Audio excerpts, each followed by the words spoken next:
Itu jamaahnya penuh bu, depan penuh, tengah penuh, belakang penuh. Yang kosong cuma satu, di kolong beduk. Akhirnya dia duduk di kolong beduk. Jamaah paling belakang kaget, subhanallah, ini kiai besar kok duduknya di kolong beduk. Ini karena pakaiannya laksana seorang ulama besar, dianggap ulama. Akhirnya jamaah belakang ke depan ngasih tahu sama DKM masjid, Pak Haji, Pak Haji, itu tolong ada kiai duduknya di kolong beduk, suruh pindah ke depan. Akhirnya DKM masjid ke belakang, Pak Kiai duduknya pindah ke depan. Dia bilang, nggak apa-apa, saya di kolong beduk aja. Kata DKM masjid, subhanallah, ini kiai tawaduknya luar biasa. Tapi karena dipaksa juga akhirnya mau duduk di sop yang depan. Begitu duduk di sop depan, akhirnya DKM masjid naik ke atas mimbar. Dia umumkan jamaah sekalian, berhubung Jumat ini kita kedatangan tamu seorang ulama besar, maka untuk takziman wa takriman, menghormati kepadanya, petugas khutbah dan imam kita serahkan kepada beliau. Ini belum pernah datang ke masjid, begitu datang sudah jadi khatib. Pengumuman sudah dilantunkan, bisa tidak bisa, suka tidak suka, naik ke atas mimbar memberi salam. Assalamualaikum warahmatullahi wabarakatuh. Naik Bilal. Allahu akbar, Allahu akbar. Bilalnya selesai, dia naik lagi ke mimbar. Itu ratusan pasang mata jamaah menanti-nanti apa yang hendak dikhotbahkan. Ditunggu 5 menit, 10 menit, sampai 20 menit, tidak ada satu kata yang keluar dari mulutnya. Saking malu nggak bisa khotbah di atas mimbar, akhirnya dia menitikkan air mata menangis di atas mimbar. Itu jamaah semua bergumam dalam hatinya, subhanallah, ini mah bukan kiai tapi wali, belum ngomong aja udah nangis. Bagaimana kalau ngomong? Akhirnya ditunggu sampai 30 menit. Ini gak kuat nahan malu di atas mimbar. Akhirnya dia lari lewat pintu mimbar masjid. Ngelihat imam dan khatibnya lari, jamaah yang sudah terlanjur cinta, sami'na wa ata'na, semua jamaah ikut lari keluar masjid. Itu masjid baru direnovasi, tiangnya belum kuat, kesenggol karena berebut jamaahnya. Akhirnya internet retak, kipas angin jatuh, kaca banyak yang pecah. Akhirnya di luar masjid jamaah teriak takbir, Allahu Akbar. Gua bilang juga apa, dia mah bukan kiai tapi wali. Masjid mau rubuh dia tahu, lari duluan.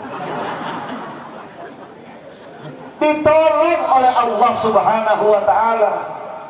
Siapa yang mau taubat kepada Allah, kemarin jauh dari masjid, jauh dari musalla, akhirnya dia taubat kepada Allah, mau memakmurkan rumah Allah, maka dimuliakan oleh Allah Subhanahu wa ta'ala. Bima ghafarali rabbi wa ja'alani minal mukramin. Siapa saja yang bertaubat kepada Allah Subhanahu wa ta'ala, minta ampun kepada Allah, dosanya diampuni, kemudian taubat kepada Allah, wa ja'alani minal mukramin, Allah jadikan dia hamba yang dimuliakan oleh Allah Subhanahu wa ta'ala. Alhamdulillah. Oleh karena itu kita jangan hanya memperhatikan kebersihan jasmani saja, tapi juga kalau kebersihan jasmani, ibu-ibu paling pintar memperhatikan kebersihan jasmani, apalagi bagian muka. Ibu-ibu nih zaman sekarang Ustadz kasih tahu, kalau zaman dulu orang pengen cakep rada susah, sekarang mah gampang. Orang yang mukanya hitam pengen putih gampang karena perempuan. Tinggal dibawa ke salon, di facial standar murah, bayarnya cuma 60.000. Kalau ibu ngambil paket krim malam, krim siang, mahalan 170.000. Itu kalau dipakai krim malam dipakai malam, krim siang dipakai siang, insya Allah 1 bulan putih mukanya, hitam lehernya. Bu, ibu, Ibu mukanya cabi, pengen tirus nih, kebersihan jasmani, memperhatikan jasmani aja. Pengen tirus, zaman sekarang mah gampang. Pengen nggak tembem gitu, tinggal beli Nuskin Galvanik. Itu Nuskin Galvanik normalnya harganya lumayan, 5,5 juta. Sekarang lagi diskon 4,2.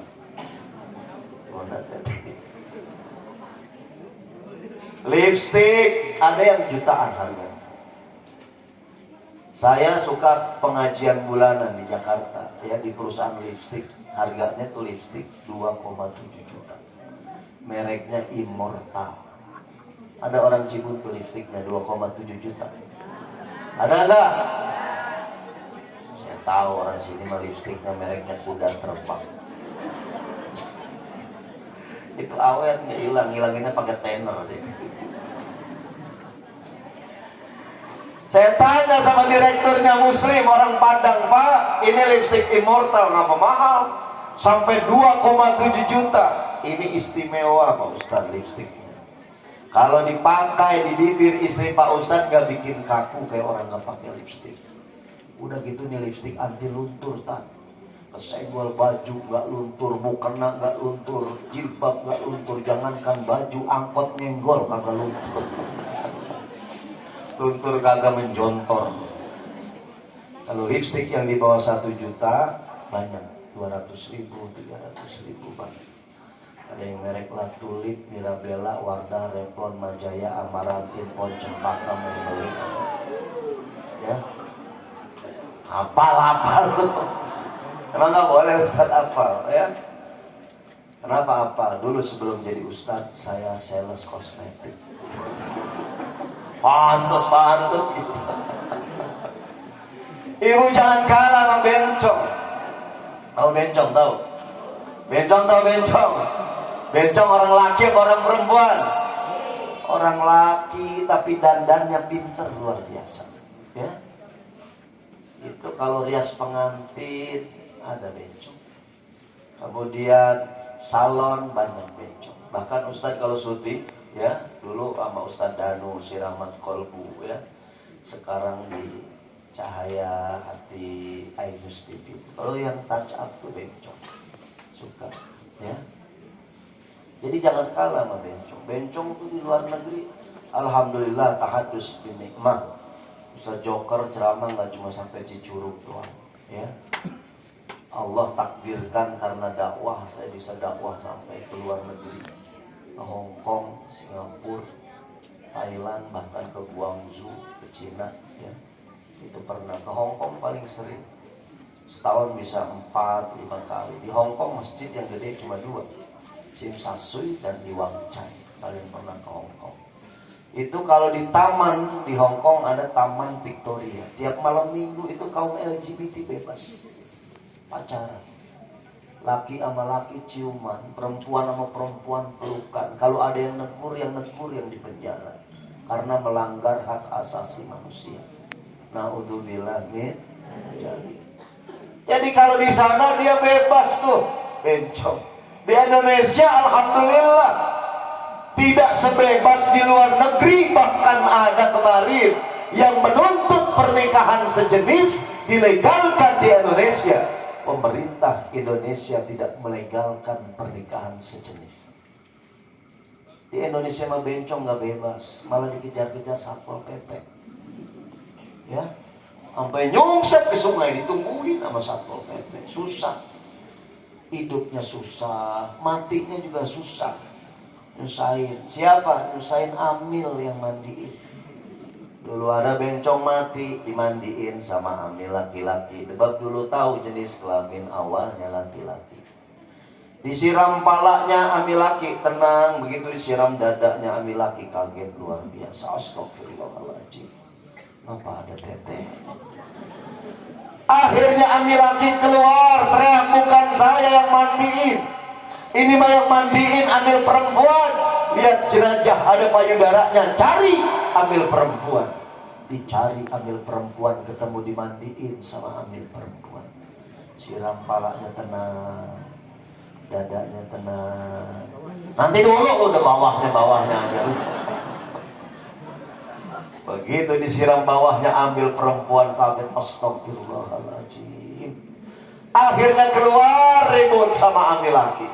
Kata ambil perempuan, bukan saya tadi yang mandiin, bukan saya ustazah, ribut punya ribut. Akhirnya diambil kesimpulan, kalau gitu yang memandikan yang sejenisnya, cari temannya bencong sana. Akhirnya dicari sama Pak RT, temannya bencong ketemu, dituntun-tuntun sama RT, bingung nanya sama RT, mau kemana sih teh? Kata RT, itu temen lu mati mandiin. Ternyata bencong sama bencong mandiinnya gampang.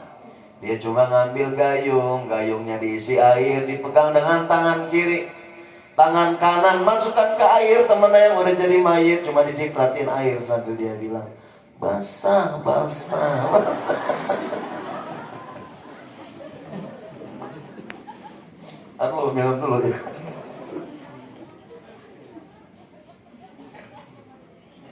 Zaman sekarang tuh penceramah serba salah ibu, ya. Ceramahnya lurus, ayat Quran, hadis Nabi, ayat Quran, hadis Nabi. Itu jamaahnya pada pulang atu-atu. Sambil pulang bawa berkat, itu ustadznya diomongin. Ustadz gitu diundang najis, gua begitu. Saya tahu itu ya. Dulu ada ustadz ceramah, ayat Quran, hadis Nabi, ayat Quran, hadis Nabi. Jamaah pada pulang, satu di depan, anak muda nggak pulang. Ini yang ceramah udah bangga benar, kelar ceramah dipuji, tong, akhlak lu mulia. Orang lain dengar ceramah gua pada pulang, lu nggak pulang. Dia bilang, Tad, saya nggak pulang bukan karena akhlak mulia, tapi sejadah saya diinjak ustadz. Kalau nggak diinjak gua pulang tadi ustadz. Ya. Oleh karena itu jangan cuma memperhatikan kebersihan jasmani, tapi juga tolong diperhatikan kebersihan hati kita.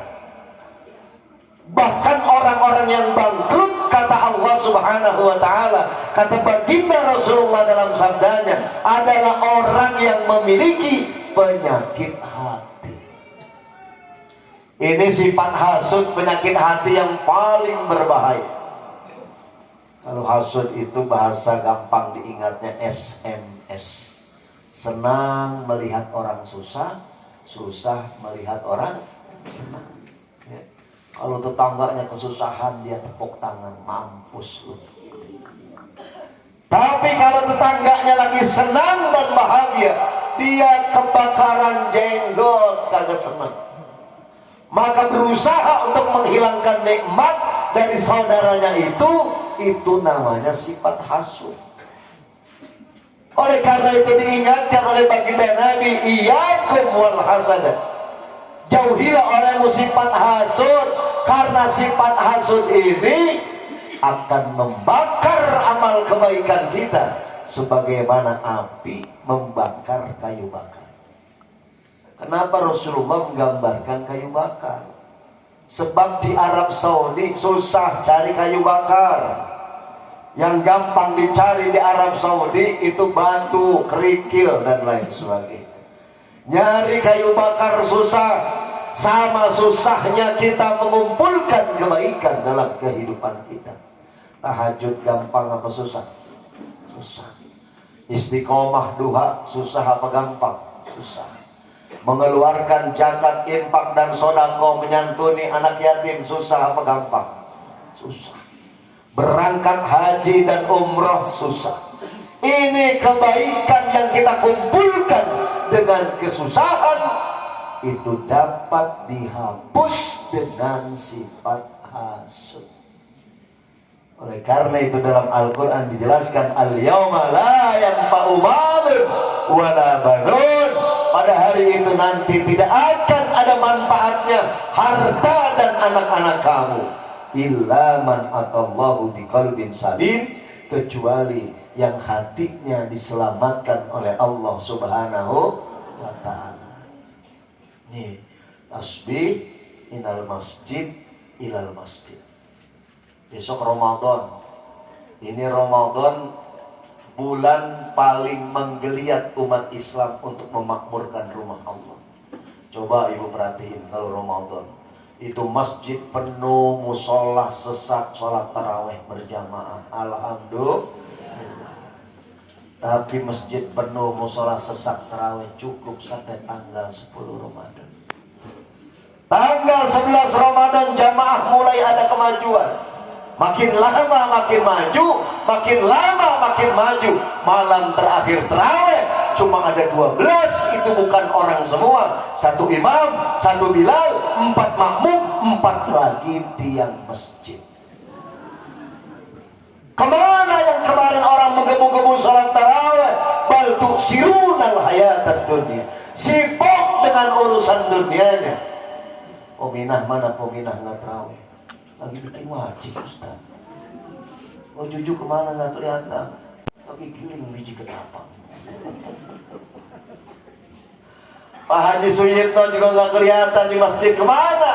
Lagi ke stasiun Ustaz beli tiket kereta api buat pulang kampung. Ini sibuk dengan urusan dunianya, padahal baginda Nabi makin akhir bulan suci Ramadan ini makin giat dan getol ibadahnya di bulan suci Ramadan. Oleh karena itu jangan pernah jauh dari masjid. Minal masjidil haram ilal masjidil aqsa. Tidak hanya diberkahi sekitar masjidil haram dan masjidil aqsa, di mana saja satu daerah yang rumah Allah itu makmur, masjid itu penuh dengan syiar Islam, maka diberkahi oleh Allah. Inilah makna alladzi barakna haulahu. Allah berikan keberkahan tidak hanya sekitar Masjidil Haram dan Masjidil Aqsa, di mana saja masjid yang dimakmurkan oleh warganya akan mendapatkan barakna haulahu, diberikan keberkahan dari Allah Subhanahu wa taala. Alhamdulillah.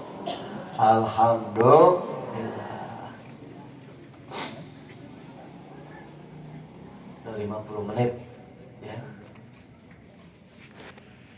30 menit. Ustaz Joker itu ceramahnya suka nggak lama. Kemarin saya diundang Pak Bambang di Basarnas pusat di Kemayoran. Ceramah nggak lama, cuma 30 menit gitu. Tapi transportnya 7 juta. Ini bukan nyinggung Pak Bambang ya. Canda aja, bohong. Ya, gitu. Jadi jangan sampai. Ini terakhir nih. Di ayat ini linuriyahu min ayati. Apa tujuan Isra dan Mi'raj Nabi besar Muhammad sallallahu alaihi wasallam? Linuriyahu min ayatina. Allah tunjukkan tanda kebesaran. Yang pertama kali ditunjukkan kepada Nabi Muhammad kebesaran Allah pada penciptaan alam semesta. Ini alam semesta ketika diisrakan dan dimi'rajkan, Rasulullah memperhatikan bagaimana matahari, bagaimana langit, bagaimana bumi. Ini merupakan tanda kebesaran Allah yang ditunjukkan pertama kepada baginda Rasulullah sallallahu alaihi wasallam. Ayatnya ibu udah pada apa? Wasamsu tajri li mustaqarri laha jalika taqdi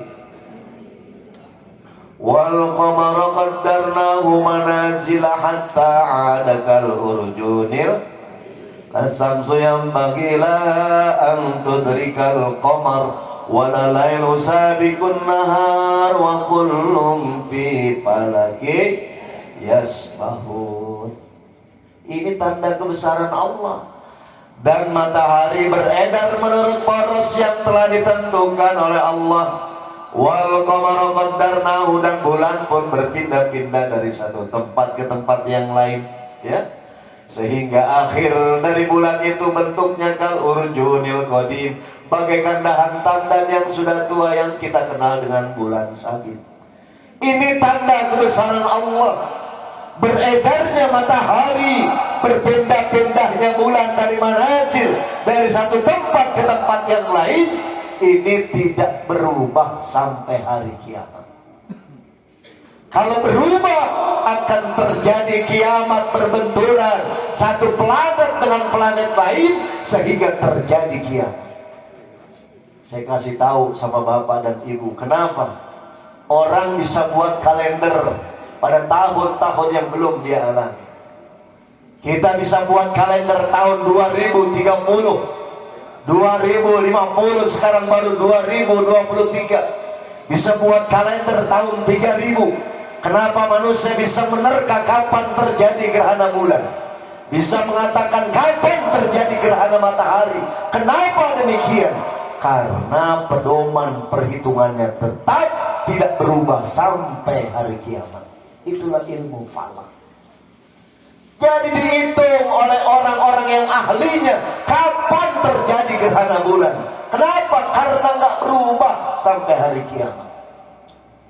Inilah sujudnya alam semesta kepada Allah. Sujudnya matahari, sujudnya bulan, sujudnya bumi. Bahkan dalam surat Ar-Rahman, An-Najmu was-sajaru yasjudan, bintang-bintang, pohon-pohon, mereka semua sujud kepada Allah. Sujudnya mereka bukan seperti kita salat, tetapi sujudnya mereka mengikuti aturan yang telah ditetapkan oleh Allah Subhanahu wa ta'ala. Kalau bulan saja mau sujud kepada Allah, matahari yang begitu besar dia mau sujud kepada Allah, rembulan pun, bumi yang besar yang kita pijak ini mereka mau sujud kepada Allah. Ilokan kalau bahasa Betawi itu, paingan kali ya kalau bahasa Sunda. Masa iya kita manusia, makhluk Allah yang kecil, bila dibandingkan matahari, bila dibandingkan bulan, kita kecil tidak mau sujud kepada Allah Subhanahu wa ta'ala. Na'udzubillah min. Karena itu Isra dan Mi'raj diperintahkan kepada kita satu ibadah yang di dalamnya ada sujud, yaitu perintah sholat. Bu, ibu, bu, sholat itu nggak ada alasan meninggalkannya kecuali perempuan ada ujur syar'i yang meninggalkannya boleh. Perempuan kalau lagi nipas, wilada, head, datang bulan, men, boleh tidak sholat. Laki nggak punya men, mencret dia punya. Makanya nggak ada alasan selain itu meninggalkan sholat. Ustaz, saya lagi sakit, nggak boleh kena air, nggak bisa wudhu, ganti dengan tayamum. Yang penting sholat. Ustaz, saya dalam perjalanan susah, naik pesawat, ada sholat di atas kendaraan. Yang penting sholat. Saya dalam perjalanan jauh, Ustaz, sulit, berhenti sini, berhenti sana, ada diberikan rukhsah oleh Allah Subhanahu wa ta'ala, ada yang namanya jamak dan qasar. Yang penting sholat. Ustaz, saya sholat nggak bisa diri, boleh duduk. Duduk juga tidak kuasa, boleh berbaring. Yang penting sholat. Berbaring juga nggak bisa, Ustaz, boleh dengan isyarat, kerlipan mata, gerak tangan, bahkan detak jantung. Niatkan sholat kepada Allah, itu juga nggak bisa. Dah, kagak usah sholat, undangin tetangga, suruh sholatin jenazah kita. Ya bu, ibu, jangan sampai mau sholat apa mau disolatin. Mumpung diberikan umur oleh Allah Subhanahu wa ta'ala, ya, ini tolong diisi dengan ibadah kepada Allah Subhanahu wa ta'ala. Kadang-kadang ibu-ibu ada alasan sholat, dinyanyiin lah. Subuh, kesiangan, zuhur, di pekerjaan, asar, di perjalanan, maghrib, kecapean, isya. Kapan sholatnya loh? Ya, jangan sampai. Makanya didik anak kita, adiu auladakum, ya, didik anak kita, muru auladakum bis sholat. Perintahkan kepada anak kita untuk mendirikan sholat. Usia 10 tahun nggak mau sholat, 4.000, boleh pukul dengan pukulan yang mendidik dan tidak melukai. Anak-anak pada bengok sininya, ya, kenapa lo dipukulin sama bapak kagak mau sholat? Itu pukulannya salah, ya. Kata Rasul ngajarin pukulannya di mana? Di tempat yang banyak dagingnya, pantat, ya, paha, tuh dipukul.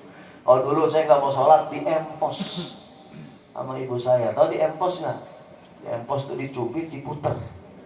ininya pahanya dicubit, diputar dulu kagak sholat, sampai biru. Nah, ya, tapi alhamdulillah didikan orang dulu membekas sampai kita sekarang.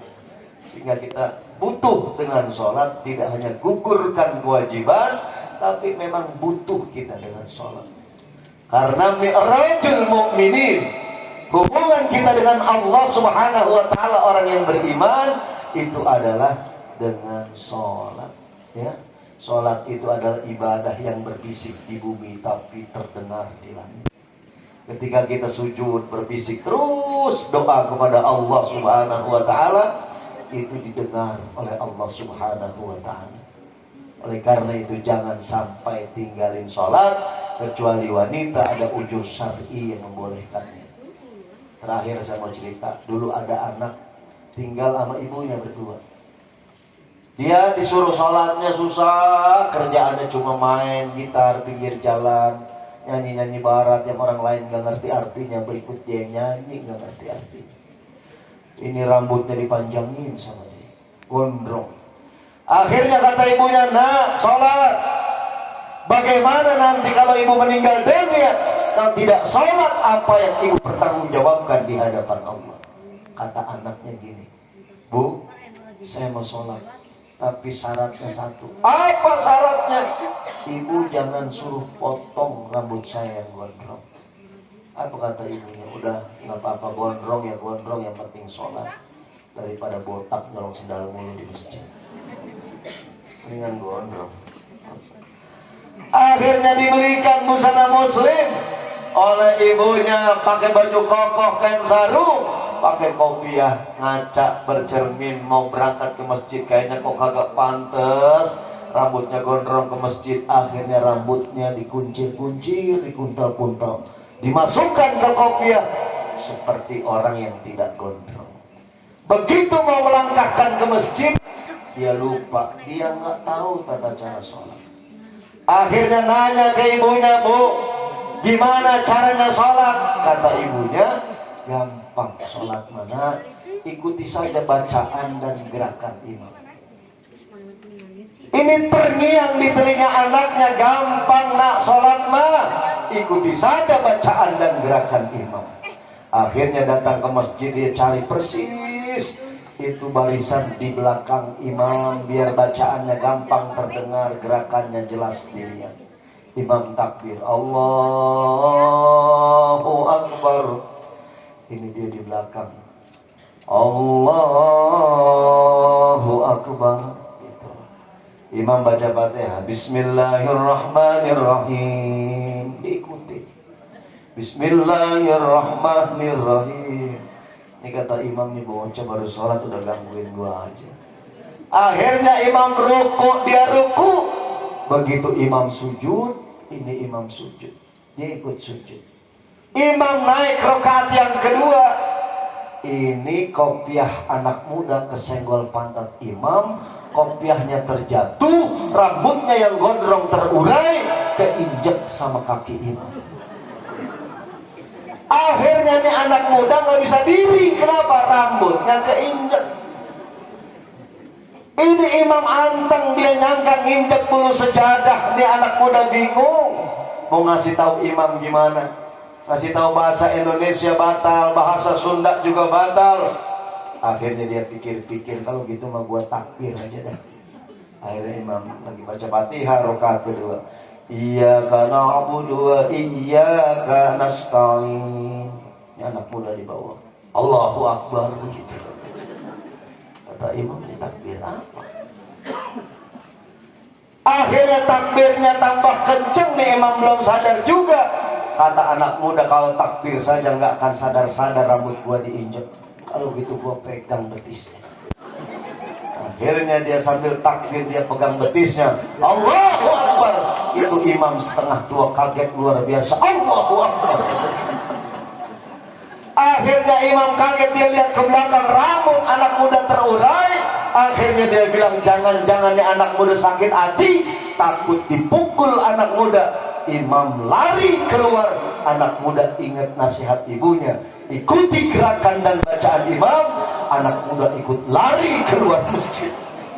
Ini imam makin kenceng disangkain mau dipukulin sama anak muda. Akhirnya karena tua 7 putaran masjid, nggak kuat ngos-ngosan, dia bilang, tong, kalau lo nggak ikhlas rambut lo gua injek, sekarang mau pukul gua silakan. Kalaupun gua mati lagi jadi imam sholat, mati di jalan Allah Subhanahu wa Ta'ala. Ini imam udah begitu ngomong, ini anak muda deketin, bukan mukul si imam. Akhirnya dia bilang gini sama imam, Pak Imam, saya nggak tahu kalau sholat capeknya kayak begini. Pak Imam, dia pikir muter-muter masjid adalah rangkaian sholat juga. Na'udzubillah min. Kenapa? Karena anaknya nggak pernah dididik dengan pendidikan agama. Maka beruntung di Cicurug nih banyak pesantren, di Sukabumi banyak pesantren. Kenapa? Inilah pendidikan agama yang lebih banyak didapatkan oleh anak, cucu, dan keturunan kita. Makanya kiai ustadz yang punya pondok pesantren, deketin, titip anak-anak kita kepadanya. Jangan sampai kadang-kadang orang tua bangga kalau anaknya pinter bahasa Inggris. Orang tua tepuk tangan kalau anaknya masuk ke perguruan tinggi negeri. Orang tua bangga kalau anaknya nilai evaluasi murni akhir tahunnya tinggi. Tapi kadang tidak prihatin ketika anaknya tidak mampu membaca Al-Quran dan tidak mampu mendirikan sholat. Na'udzubillah min. Na'udzubillah min. Ini anak adalah aset orang tua luar biasa dunia akhirat. Ketika orang tuanya masih hidup, anak soleh mampu menunjukkan bakti dan tunduk kepada orang tuanya. Ketika orang tuanya sudah meninggal dunia, anak soleh ini terus mengalirkan doa dan pahala kepada orang tuanya di alam barzah. Alhamdulillah. Apalagi anak-anak yatim yang sudah orang tuanya meninggal dunia. Bersyukur di sini ada Pak Bambang, Ibu Haji Teti, ya, terus memperhatikan anak-anak yatim. Beliau jangan sampai ada anak-anak yatim di Cibuntu, di pesawahan ini yang terbengkalai pendidikannya, ya, yang tidak mau, tidak makan seharian. Ini kata Nabi Muhammad, kalau kita tahu dan kita diam saja, tetangga kita yatim, fakir miskin, lapar, kita tidur dalam keadaan kenyang, kita tahu dan kita diam saja. Apa kata baginda Nabi? Wallahu la yu'min. Demi Allah, dia tidak beriman kepada Allah Subhanahu wa Ta'ala. Kalau ada anak yatim tidur dalam keadaan lapar, sedangkan dia dalam keadaan kenyang, dia tahu dan dia diam saja. Wallahu la yu'min. Demi Allah, dia tidak beriman kepada Allah. Kenapa? Al-iman al-ihtimam. Iman itu adalah perhatian. Oleh karena itu yang dilakukan oleh Pak Bambang, Bu Teti, ini merupakan salah satu anjuran dari Rasulullah Sallallahu Alaihi Wasallam yang terus menyantuni anak-anak yatim. Yuk, terakhir kita sama-sama berdoa kepada Allah Subhanahu wa Ta'ala. Hadirkan hati kita. Sudah tidak penting lagi siapa yang di depan, di atas panggung, kanan, kiri, depan, belakang. Yang penting doa kita dikabulkan oleh Allah Subhanahu wa Ta'ala. Jangan ada yang berisik, jangan ada yang ngobrol, sebab doa yang lalai adalah doa yang tertolak di sisi Allah Subhanahu wa Ta'ala.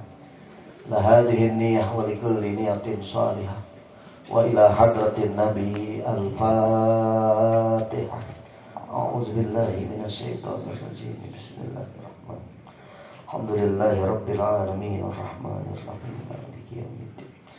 Iyyaka na'budu wa iyyaka nasta'in. Ihdinas siratal mustaqim, siratal ladzina. Bismillahirrahmanirrahim. Alhamdulillahi rabbil alamin. Hamdan yu'afi ni'amahu yukafi majidah. Ya Rabbana lakal hamdu wa lakal syukru kama yanbaghi li jalali wajhikal karim wa 'azimi sultanik. Allahumma salli ala Sayyidina Muhammad wa ala ali Sayyidina Muhammad. Allahumma inna ala zikrika wa syukrika wa husni ibadatik. Allahumma ighfir lana junubana wa junuba liwalidayna warhamhum kama rabbawna shighara. Ya Allah, ya Rabbana, ya Jami, Engkau Zat yang maha mengumpulkan, menghimpun, membersamakan kami. Kami sadar kami yang berkumpul malam ini bukan hamba-Mu yang terbaik ya Allah. Kami hamba-Mu yang bergelimangan salah, hilap dan dosa, tidak lagi dalam hitungan hari, bahkan setiap jam kami dosa kepada-Mu ya Allah. Karena itu kami mohon kepada-Mu ya Allah, ampuni seluruh dosa dan kesalahan kami ya Allah. Ampuni seluruh dosa dan kesalahan ayah ibu kami ya Allah. Ampuni seluruh dosa dan kesalahan kakek nenek kami ya Allah, paman bibi kami ya Allah, kakak adik kami ya Allah, guru-guru kami ya Allah yang mengajarkan kami untuk mengenal-Mu ya Rabb. Jangan pernah kami keluar dari majlis ini kecuali Engkau ampuni dosa-dosa kami ya Allah. Dosa mata dari memandang yang tidak pantas, dosa telinga dari mendengar yang tidak Engkau ridhai, dosa mulut dari berkata dusta, ghibah, membicarakan aib keburukan saudara kami. Dosa hati kami ya Allah, barangkali di hati kami ada sifat takabur, sombong dan sum'ah. Dosa perut kami ya Rabb, barangkali ada makanan minuman haram yang masuk ke dalam perut kami. Dosa kemaluan ya Allah, barangkali ada yang pernah berzina dalam kehidupannya. Satu kali berzina 40 tahun ibadah tidak diterima oleh Allah. Bagaimana yang berkali-kali zina? Usia kita berapa tahun di dunia? Karena itu amat sangat lacur apabila dia tidak diterima taubatnya oleh Allah Subhanahu wa ta'ala. Karena itu kami mohon kepada-Mu ya Allah, ampuni seluruh dosa dan kesalahan kami ya Allah. Dosa besar maupun dosa kecil, dosa yang terang-terangan ataupun dosa yang dengan rapi kami sembunyikan selama ini ya Rabb.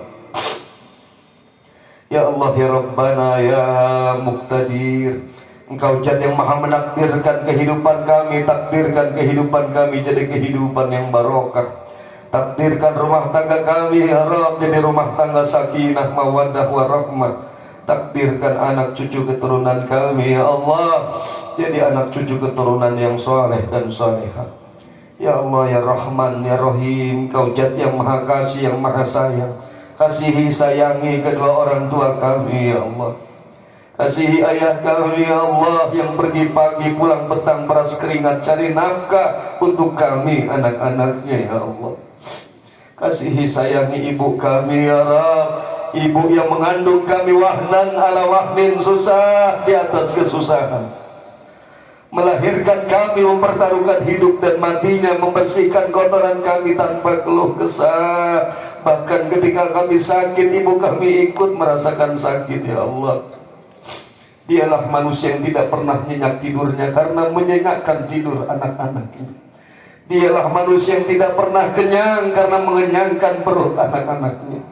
Karena itu kami mohon kepada-Mu ya Allah, kasihi sayangi kedua orang tua kami ya Allah.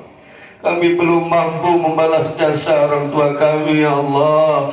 Bahkan kami sering berkata kasar kepadanya, malas ketika diperintah, pelit ketika punya rezeki, bahkan sering melupakannya. Karena itu kami mohon ya Rabb, sayangi ayah ibu kami ya Allah. Jika ayah ibu kami masih hidup, panjangkan umurnya dalam taat dan sehat kehidupannya. Jika ayah ibu kami sudah meninggal dunia, jadikan kuburnya taman dari taman surga-Mu ya Allah. Jangan pernah pisahkan kami dengan ayah dan ibu kami ya Allah. Pertemukan kami dengan ayah ibu kami dalam surga-Mu ya Allah. Surga jadi tak indah kalau tidak pertemukan kami dengan ayah dan ibu kami ya Allah. Ya Allah, ya Rabbana, ya Ghafur, Kau yang maha mengampuni, ampuni kami semuanya ya Allah. Rabbana hablana min azwajina wa dhurriyyatina qurrata a'yun waj'alna lil muttaqina imama. Rabbij'alni muqimas shalah min dzurriyyati Rabbana wa taqabbal du'a. 3 kali sama-sama kita baca. Rabbana atina fid dunya hasanah wa fil akhirati hasanah wa qina azabannar. Rabbana atina fid dunya hasanah wa fil akhirati hasanah wa qina azabannar. Rabbana atina fid dunya hasanah wa fil akhirati hasanah wa qina adzabannar. Sallallahu alaihi wasallam Muhammadin nabiyil ummi wa ala alihi washabbihi wasallam. Bifadli subhana rabbika rabbil izzati amma yasifun. Wassalamun alal mursalin. Walhamdulillahi rabbil alamin. Sekian apa yang Ustaz Jokar sampaikan. Mohon maaf atas segala kekurangan. Terima kasih atas segala perhatian. Mohon maaf, saya langsung pamit. Nggak bisa ikut makan prasmanan ya. Kalau emang disuruh juga bungkus aja. Mohon maaf. Hadanallahu wa iyyakum ajmain. Assalamualaikum warahmatullahi wabarakatuh.